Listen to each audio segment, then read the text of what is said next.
I'm excited that people are going to be able to see this movie because I think it's even richer than the first two. It involves a personal story with Po, and he goes back to his panda village where he sees other pandas that are like him, and he gets to meet his birth father. Or does he have to choose between loving his adopted father or his birth father? Understanding that it's okay, and he's going to be the best version of himself. I think what the filmmakers are trying to do has a deep level to it, and in a sense they're trying to disguise it with entertainment, with something that's visually beautiful, with something that has very interesting characters, a film that has great humor, but underneath that is this message that I think is the spine of the movie. If you only do what you can do, you will never be more than you are.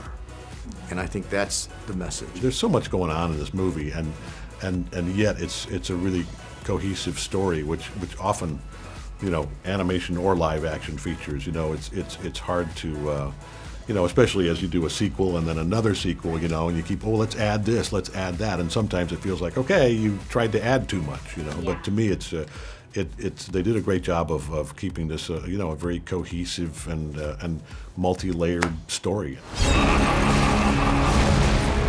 I has returned!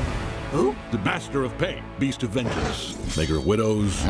Okay, I used to work with Oogway. Oh, Master Oogway! Silence!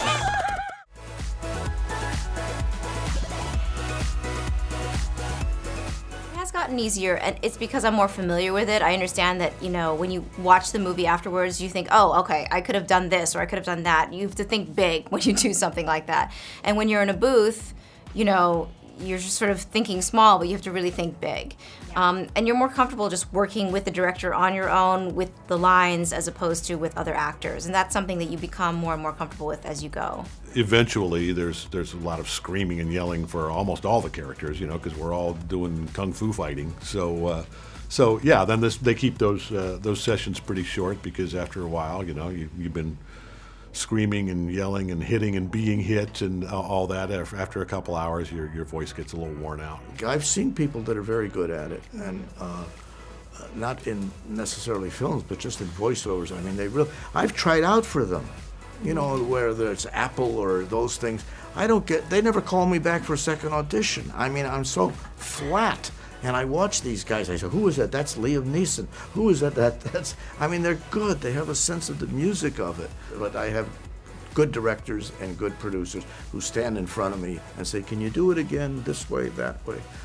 Because I never hear the notes as I'm saying it. Yeah! There we go! Awesome! And there. I'm fine. There you go.